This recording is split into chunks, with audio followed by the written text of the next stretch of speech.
할렐루야, 구티비 세상을 보는 창 5세고감을 시청하시는 시청자 여러분, 저는 광주청사교회 백윤영 목사입니다. 세대통합 목회가 대안입니다. 19번째 시간, 넘버원이 아닌 원리원의 삶을 살라, 이런 주제로 함께 이야기를 나누겠습니다. 참 의미심장한 글을 읽었어요. 피카소가 위대한 천재 화가인 이유는 이 세상에 피카소와 같은 화가가 없기 때문이고, 셰익스피어가 위대한 작가인 이유는 이 세상에 셰익스피어와 같은 작가가 없기 때문이며, 스티브 잡스가 위대한 혁신의 아이콘인 이유는 이 세상에 스티브 잡스와 같은 혁신가가 없기 때문이다. 저는 광주청사교회 직분자들과 모일 때마다 세상이 부럽지 않다는 생각을 참 많이 합니다. 정말 먹지 않아도 배부르다는 그런 느낌입니다. 한 사람 한 사람이 귀하고 소중해요. 저희 교회 장로님들 한 분 한 분을 생각해 보면 참 매력이 있습니다. 뒤돌아서서 이들을 비방하고 욕할 이유가 없습니다. 부교육자들도 마찬가지입니다. 그 각자의 매력과 개성이 대단해요. 저의 두 아들 역시 마찬가지입니다. 감히 누가 더 귀하다고 말할 수가 있겠습니까? 큰아들 두비는 이래서, 작은아들 은미는 저래서 성공할 것만 같습니다. 반드시 승리하리라고 저는 믿습니다. 모세의 부모에게 바로 이 안목이 열렸습니다. 그래서 모세의 부모는 생명을 걸고 아들을 죽이지 않고 지켜낸 것입니다. 그런데 언제부턴가 이 시대 부모들에게 이 눈이 닫혀버렸어요. 사실 다윗의 부모에게도 이런 안목이 없어서 다윗을 축복의 자리에 세우지 않았습니다. 그래서 조금 심한 말일 수 있지만은 이 시대에도 부모를 통해서 많은 자녀가 그렇게 묻혀버리고 있습니다.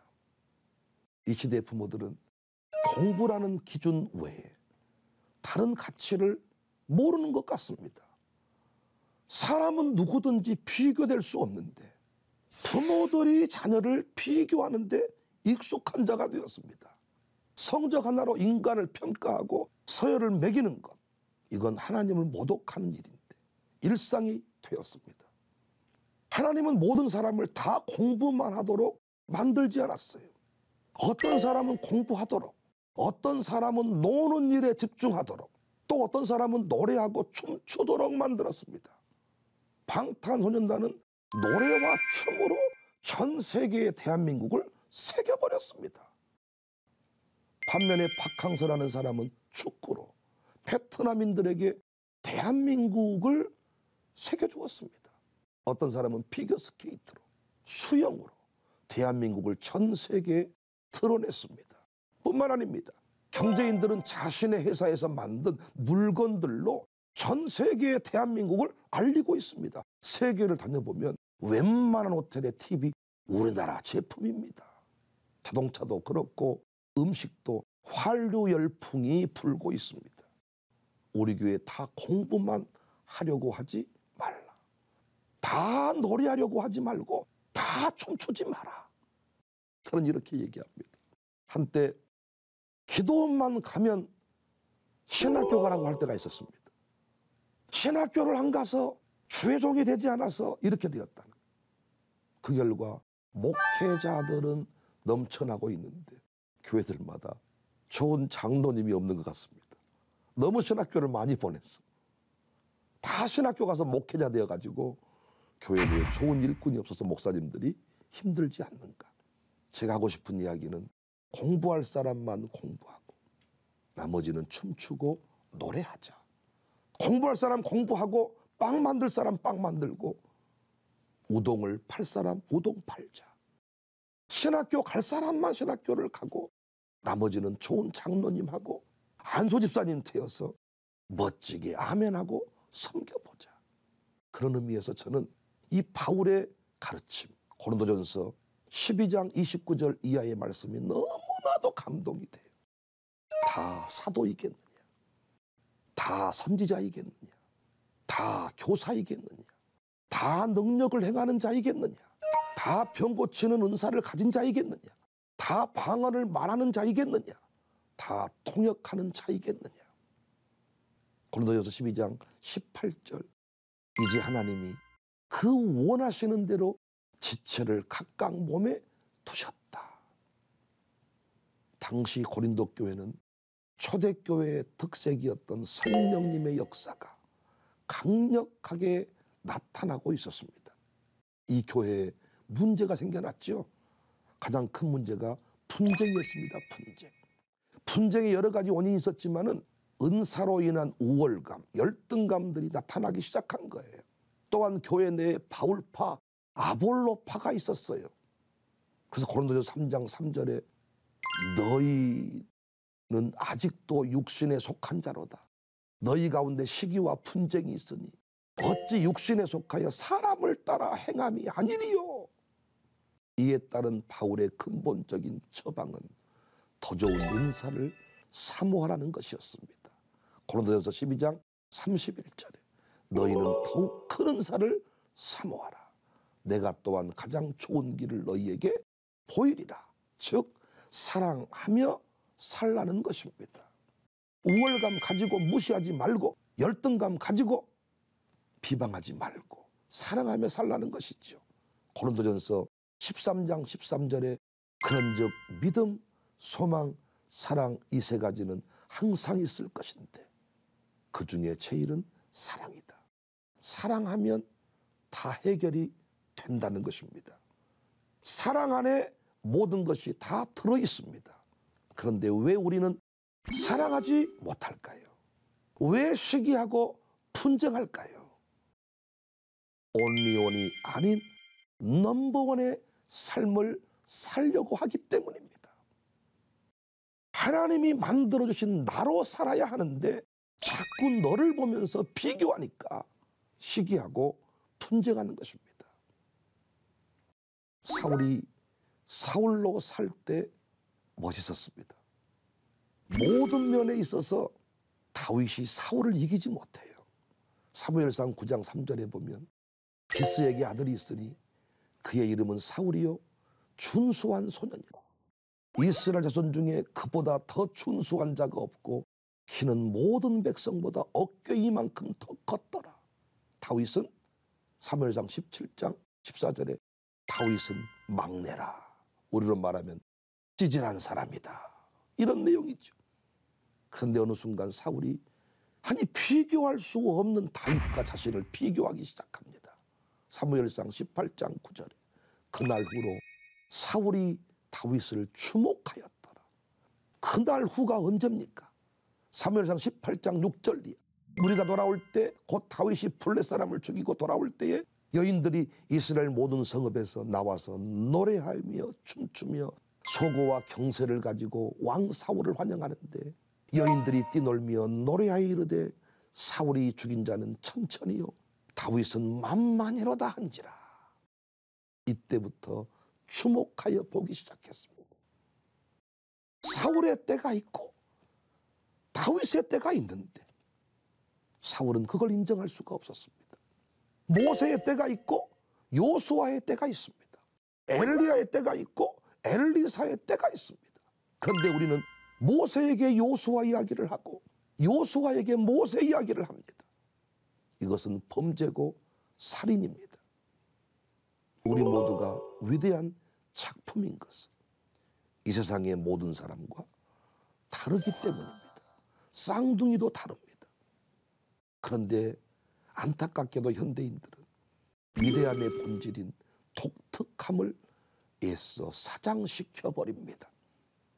그래서 남들과 하나도 다르지 않은 길거리에서 쉽게 만날 수 있는 수많은 평범한 사람들 중에 하나가 되고자 노력합니다. 우리의 최고 가치는, 당신의 최고 가치는 독특하다는 데 있습니다. 여러분과 제가 최고인 것은 독특함이 있기 때문입니다. 남과 다른 그것이 우리의 경쟁력이고 매력입니다. 저는 우리 교회에서 위대한 인물들이 세워지기를 간절히 기도하고 있습니다. 그런데 그 위대한 인물들의 정의가 조금은 다른 것 같아요. 제가 말하는 위대함은 세상에 하나밖에 없는 바로 그 인물로 세우는 거예요. 하나님이 이 땅에 보낸 이유를 발견하고 그 뜻대로 사는 사람을 세우는 것입니다. 하지만 안타까운 것은 우리가 지금껏 위대한 인물들이라고 배웠던 대부분의 사람들, 감옥에 갔거나 자살했어요. 그런데도 그 사람처럼 살라고 강요할 때가 많습니다. 여러분은 어떠십니까? 정말 위대한 사람의 정의가 무엇입니까? 진짜 멋지다. 그 멋지다는 정의가 무엇입니까? 남과 똑같이 살지 않는 것입니다. 주님과 더불어서 나로 사는 것입니다. 저는 제 아들 두민이가 어느 날 제게 한 말이 두고두고 감동이 됩니다. 자신은 함께 공부하는 고등부 형들이 너무 좋다는 거예요. 현욱이 형은 매사에 깔끔하고 규모가 있어서 참 좋다. 민주 형은 항상 열정과 끼가 넘쳐서 멋있다. 또 다른 형은 항상 다정다감해서 멋있다. 또 다른 형은 돈을 잘 써서 멋있다. 이런 안목을 가지게 된 것은 여러 차례 여러분 앞에 소개했던 그 샬롬 스쿨의 교육 원리 때문인 것 같습니다. 우리 샬롬 스쿨은 성적을 매기지 않아요. 초등학교 1학년부터 고등학교까지 성적을 매기지 않습니다. 특히 이 초등과정 속에서 성적을 매겨서 어떤 학문을 다 이룬 것처럼 저는 평가하지 않습니다. 모든 다양한 분야를 경험하게 하고 그 안에서 은사를 찾아냅니다. 재능 발견에 집중합니다. 우리 학교 교훈에서도 그 정신을 발견할 수 있어요. 바른 신앙, 바른 인격, 탁월한 재능으로 평생 하나님을 영화롭게 하는 세계적인 지도자가 되자. 세계적인 지도자 그러면 무조건 명문대학을 졸업하는 것만 알고 있는데 저는 그렇게 보지 않아요. 탁월한 재능으로 이 재능을 찾고 연마하면 누구나 다 세계적인 지도자가 될 수 있다. 우리에게 부교육자들이 많은데 참 좋습니다. 김태현 목사는 똑똑해서 좋아요. 이분은 책을 많이 읽어요. 공부를 많이 해요. 똑똑해요. 한영주 목사는 편해서 좋아요. 설교할 때도 편해요. 성도들도 한영주 목사 설교를 듣고 다 편해서 좋다 그래요. 지금은 유학 갔습니다마는 김윤석 목사는 재밌어서 좋아요. 이상한 목사는 독특합니다. 영어도 잘하긴 하지만은 우리나라 사람인데 우리나라 말을 잘 못해요. 우스갯소리로 제가 애국에서 왔다고 말하는데 한 사람 한 사람이 다 좋습니다. 예전에 제가 부교육자 시절에는 우리 선배 어르신들 목사님들은 그렇게 하지 않았던 것 같아. 너는 누구만도 못한 놈, 너는 왜 그따위냐. 근데 저는 설교를 공부할 때도요, 이런 재능들을 반영해줘요. 결국은 제 최종 학위도 설교학위인데 제 설교를 제가 모니터링을 하여튼 수십 년간 했죠. 부교육자 시절부터 카세트 테이프 시절부터 저는 모니터링을 했으니까. 그런데 너무 촌스러운 거예요. 서울에 참 목회를 잘하시는 목사님들 설교를 쭉 들어보면 세련되고 외모부터가 품격이 있고, 근데 저는 외모부터 말하는 스타일부터 모든 것들이 참 세련되지 못한 것 같았어요. 그 지방에 큰 교회를 하는 목사님이신데 교인들이 다 그 교회로 몰려들더라고요. 보니까 설교가 너무 탁월하신 거예요. 한 번은 제가 눈물로 기도를 했습니다. 하나님, 왜 나를 이렇게 촌스럽게 만드셨어요? 내 설교는 왜 이래요? 왜 그러는 거예요? 하나님께 부르짖어 기도하는데 하나님이 윤영아, 생긴 대로 살아라. 내가 너를 쓸 때가 있어서 너를 목사로 만들었다. 그때부터 제가요 설교를 비교하지 않았습니다. 그리고 제 스타일을 보니까 저는 어떤 스타일이냐, 어떤 이야기를 어렵게 하는 게 아니고 너무 시원하게 통쾌하게 직설적으로 제대로 확실하게. 그래서 제 설교를 성도들이 종종 사이다 설교다 다르더라고요. 치료하는 방법이 달라요. 어떤 목사님은 온종일 성도랑 같이 울어줘요. 30분이고 3시간이고 4시간이고 울어주는 거예요. 저는 스타일이 다릅니다. 저는 어느 정도 울다 보면 화가 나고, 그리고 자꾸 해야 될 일이 생각이 나고. 어떤 성도가 저를 찾아왔어요. 구원의 확신이 없대요. 그래서 제가 말씀을 드렸어요. 원리를 따라서 구원의 확신은 느낌이 아니다. 원리를 따라서 내가 예수를 믿고 있음이 이게 중요한 증거다. 설명을 쭉 했는데 알아먹겠습니까? 말하는데 못 알아먹겠고 아직도 확신이 없고, 2-3번 반복하다가 나중에는 화가 나요. 아니, 구원 받으셨다니까요. 막 소리를 지르니까 성도가 아니 목사님 왜 나보고 소리를 지르세요? 아니 화가 나잖아요. 성도들이 어지간해서는 저에게 상담하러 안 옵니다. 저도 성질 나고 제 아내도요, 때로는 울 때가 있어요. 갑자기. 그럼 제가 왜 울어? 그럼 이런저런 이유 때문에 운다 그래요. 그럼 몇 번 조금 달래다가 계속 울잖아요. 그럼 아니 당신 남편이 없어, 아들이 없어, 뭐 부모님이 왜 우는 거야? 나중에는 아내가 우는 것도 내 맘대로 못합니까? 그리고는 눈물을 닦아버려요. 제가 웃으면서 눈물을 그치게 하는 방법이 가지가지다. 어떤 목사님은 울도록 계속 내버려둬가 분위기를 만들어가 눈물을 싹 빼서 눈물을 마르게 한 사람이 있고, 저같이 성질나게 해서 눈물을 멈추게 하는 사람이 있다. 스타일이 다르지 않습니까? 저는 우는 성도들을 등에 업고 뛰는 스타일의 목회를 합니다. 그분들과 행복한 역사를 이루어 갑니다. 각자 섬기는 교회가 명품이고, 그 교회가 이 땅에 꼭 필요한 이유는 그 교회에게 주신 사명 때문이 아닙니까? 광주청사교회가 이 땅에 필요한 것은 하나님 나라 확장에 세대통합 목회 원리를 전하는 이 일이 필요하기 때문이다. 그래서 나는 이 일을 멈출 수 없다. 우리 교인들에게도 이 컨퍼런스 하지 않고 이 일을 하지 아니하면 우리 교회가 부자 될 것 같지만 그게 아니다. 하나님이 내게 주신, 우리에게 주신 이 길을 걸어가는 것이 우리가 존재하는 이유이다. 저는 그래서 우리 교회가 넘버원이 아닌 원리원으로 사는 일에 모델이 되기를 위해서 도전하고 있습니다.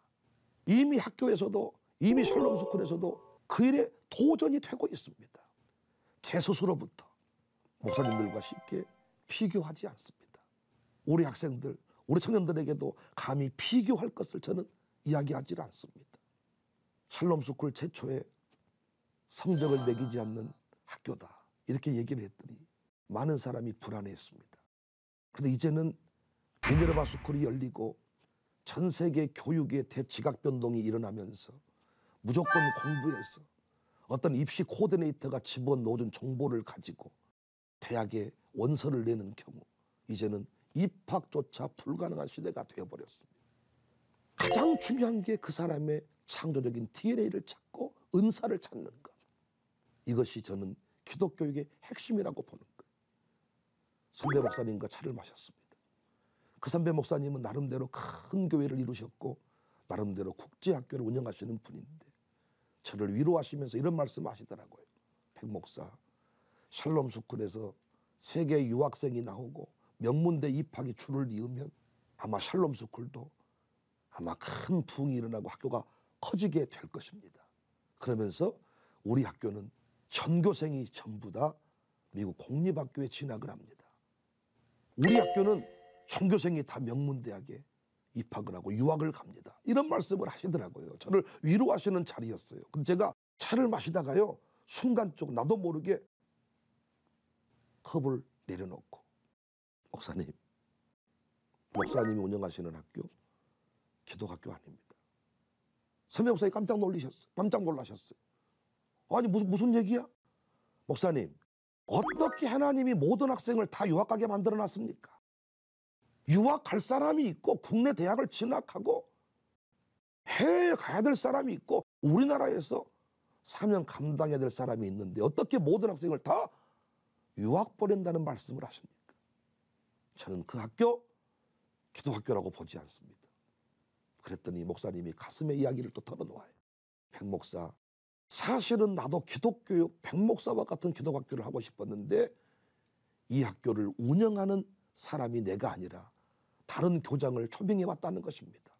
그런데 그 교장은 기독교육의 전문가라기보다는 이런 일반 교육의 전문가, 공부시켜서 대학 보내는 것에 전문가가 되어가지고 어느덧 우리 학교도 그렇게 변질되어 버린 것 같다. 내가 초심을 잃어버린 것 같다. 이런 얘기를 하시더라고요. 제가 기독교육을 전공한 목사로서 논문을 썼습니다. 기독 대안학교 학생들의 생활 만족도에 관한 연구입니다. 이 논문의 가사는 간단했습니다. 기독 대안학교에 다니는 학생들의 생활 만족도는 일반 학교에 비해서 높을 것이다. 그러므로 우리 모두 기독 대안학교 세워서 멋진 학생들을 길러보자. 저 이거 하고 싶어서 논문을 썼는데 통계 프로그램 돌려서 분석을 했는데 놀라운 것은요. 기독 대안학교 학생들의 생활 만족도가 일반 학교에 비해서 높게 나오질 않는 거예요. 어떤 부분은 낮아버리고 높은 부분은 너무 그 차이가 미비해서 학적인 권위를 인정받을 수가 없었어요. 제가 이때 충격 먹고 분석을 하기 시작했습니다. 아니 왜 하나님이 원하시는 기독대안학교에 보냈는데 학생들의 변화가 없는 것인가? 제가 분석 결과 답을 찾았습니다. 기독 대안, 기독적인 것으로 대안을 만드는 학교여야 되는데 기독적인 것이 아니고 여전히 학문적인 것, 세속적인 것. 그래서 기독 대안학교에서 우리 학교가 좋은 학교임을 자랑할 때도요, 예배드리는 학생, 애절 바른 학생, 재능을 찾아서 세계 열방을 다스리는 지도자 교육, 이게 아니고 과학고, 예술고, 명문고, 해외 유학, 몇 명 입학, 이런 것에 가치를 부여하고 있더라고요. 더 충격적인 것은 기독 교사가 들어와서 기독 교육을 해야 되는데 교원 자격증 갖춘 사람, 유학파 출신 교사에 더 가치를 부여하고 있더라고요. 기독대안학교 아니죠. 기독교육 아니죠. 저는 그래서 제가 신앙 특성화 대안학교라고 하는 이름을 별도로 만들어서 신앙을 가지고 인성을 다듬습니다. 그리고 신앙과 인격의 힘으로 하나님이 허락하신 창조 DNA를 찾습니다. 이때 필요한 게 기독 부모가 필요해요. 기독 교사가 필요해요. 담임 목사가 필요해요. 교장이 필요해요. 왜? 입체적인 분석이 필요하니까. 부모는 욕심을 가지고 보니까 자녀의 재능이 제대로 보이지 않을 때가 많습니다. 그런데 객관적인 위치에 선 믿음의 멘토가 보면 이게 보입니다. 담임 목사가 보면 보입니다. 요즘에는 그 적성 프로그램 분석하는 게 많아가지고요. 이것도 돌려보고 선생님의 의견, 본인의 의견, 부모의 의견, 여기서 비로소 이 아이의 길은 환해집니다. 어디 가든지 1등할 수가 있습니다. 비교할 필요가 없습니다. 나는 나입니다. 오늘 저도 저의 스타일의 설교를 통해서 쓰임받아야 될 이루실 일이 있기 때문에 제가 이 자리에 세움받은 거예요. 내적 치유를 하는 분이 계시고, 밥 퍼주는 목사님이 계시고, 밥을 지어주는 분이 계시고, 여러 가지 형태의 목회가 있습니다. 우월감 가질 필요 없지요. 열등감 가질 필요 없지요. 사명의 나로, 교회의 나로, 하나님의 나로 살아가는 것입니다. 그래서 교회는 어떤 곳이냐? 다 1등하는 곳입니다. 넘버원이 아니라 원리원의 삶을 살아가기 때문에 다 1등입니다. 김 집사가 좋냐? 이 집사가 좋냐? 둘 다 좋습니다. 김 집사 필요한 곳에 김 집사를 보내면 되고, 이 집사님 필요한 곳에 이 집사를 보내면 되는 것입니다. 오늘 또 서울 올 때 이 자리에 필요한 목사를 데리고 왔습니다. 동행했습니다. 이 자리에 동행할 때 어울리지 않는 목사를 데려오면 피차간의 스트레스를 받습니다. 그러나 그 자리에 맞는 역할이 있습니다. 사랑하는 시청자 여러분, 우리 모두는 작품입니다. 하나님의 사람입니다. 넘버원이 아닌 원리원의 삶을 살아갈 수 있기를 바랍니다. 나만의 매력을 찾을 수 있기를 바랍니다. 하나님의 말씀으로 세상을 이해하고 바라보는 마음의 창이 여러분 안에 열리기를 소망합니다. 이 시간 마치겠습니다. 감사합니다.